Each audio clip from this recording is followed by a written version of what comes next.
So there are a couple of challenges. The first is I'm a Baptist preacher and I only have 8 minutes. Second challenge is how do you wrap up 50 years in 8 minutes? There have been a lot of I stories. And I was going to come up and tell an I story. But I think we need to shift to some we stories. What do we need to do?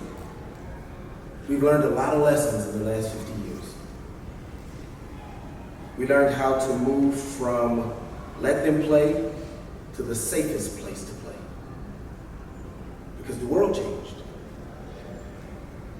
We had to move from having tournaments to creating experiences. Because the world changed. We had to go from viewing people as members to viewing them as stakeholders. Because the world changed. And we learned some hard and some painful and some expensive lessons in these 50 years. But the cost of the lesson is mitigated if we learn it. A class becomes doubly expensive if you have to repeat it. So the question is what will we do with the lessons that we learned? We build a legacy. And to build that legacy, we have to start with boldness. Now, being bold is not being brash. It's not being belligerent. It's not being abusive. Bold is being strong enough to say, I was wrong, and I apologize, and I can pivot. We need the boldness to admit where we have done wrong and celebrate what we have done right. We are in a world that is replete with I. It takes boldness to step back and say we. If we want to get to another 50 years, we're going to have boldness. But we're also going to have relationships. We were never made to do the things we attempt to do by ourselves. We have to do them in collaboration with other people. Many of us walk around like this, and we ask, but you cannot receive with a closed hand. You cannot receive trying to hold on to what you have. You have to be willing to risk it. And a relationship is all risk until it's reward. So we're going to have to form relationships. We're going to have to bury some hatchets, not in people, in the ground. There is some trauma we're going to have to let go of. But that's why we have to have the boldness. Because you have to be bold and brave enough to say, I forgive you. Because forgiveness doesn't require an apology. Reconciliation does. But relationships require reconciliation. We're also going to have integrity.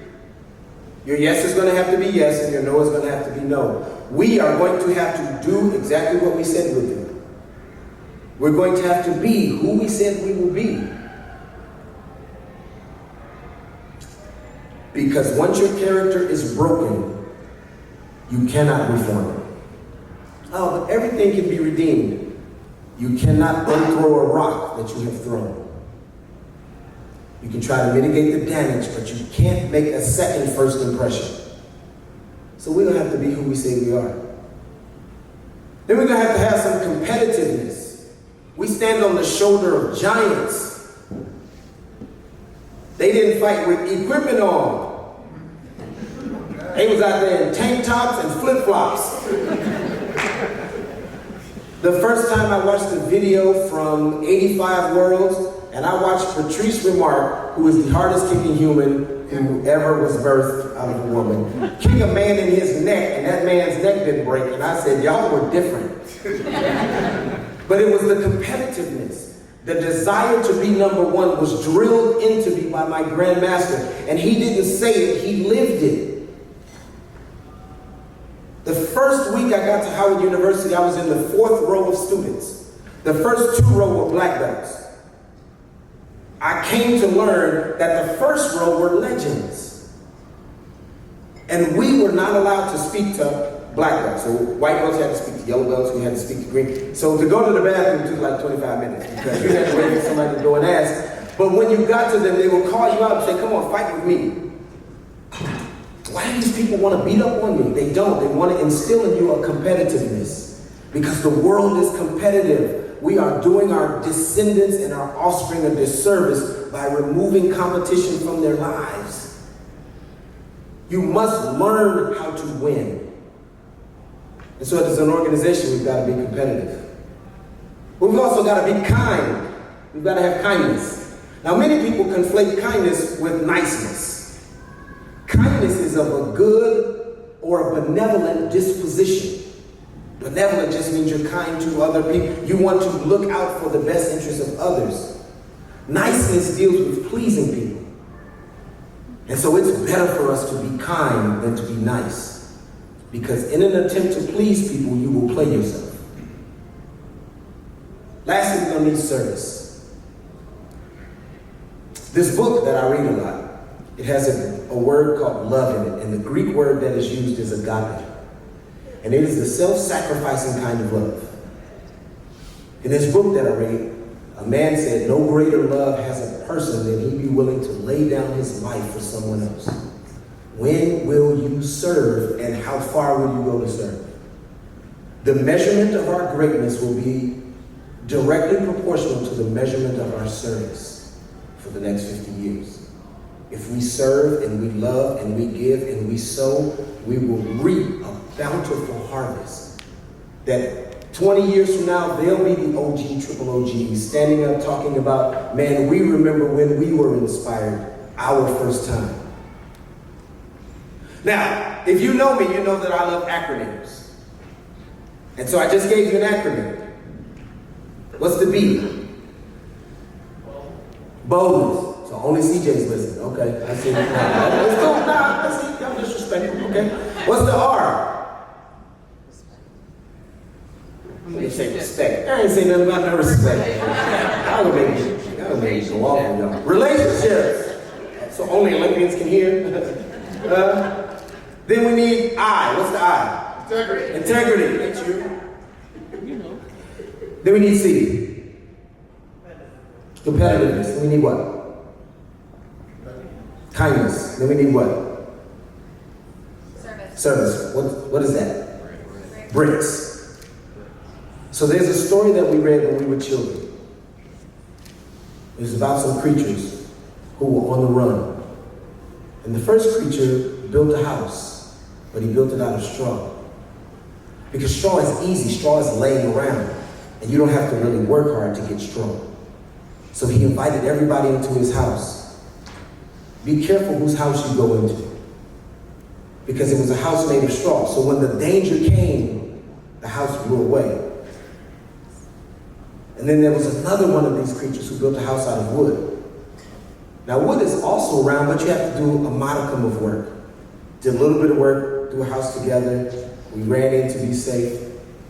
The danger came, and the house blew away. The third of those creatures said, come with me. He took his friends into a space made of brick. And the danger came, and the house withheld. There's two things you have to understand about bricks. First, you have to make them. Secondly, you have to cement them. We are not going to be legendary in 50 years if we don't take the time to make the bricks. We've got to do the work to build the house. Because our culture says just build a house and then rebuild it with the people on the inside. But the smart man says, build the house right and you don't have to rebuild it. And you can expand upon it. So we're going to have to take the time to build, and then we're going to have to cement those bricks together. And that's where we come in, because the threats are out there. There are imminent threats to the success of USA Taekwondo. Here's the wildest part. Some of the threats are closer than you think. So if now, at no time more than now, we need to have a house of brick if we want to stand. To do that, we're going to have to be bold. We're going to have to be in a relationship with each other. People of integrity, people who are competitive yet kind, and people who serve. And if we build this house for the next 50 years, when the threats huff, and when the threats puff, they will not blow our house down. Thank you.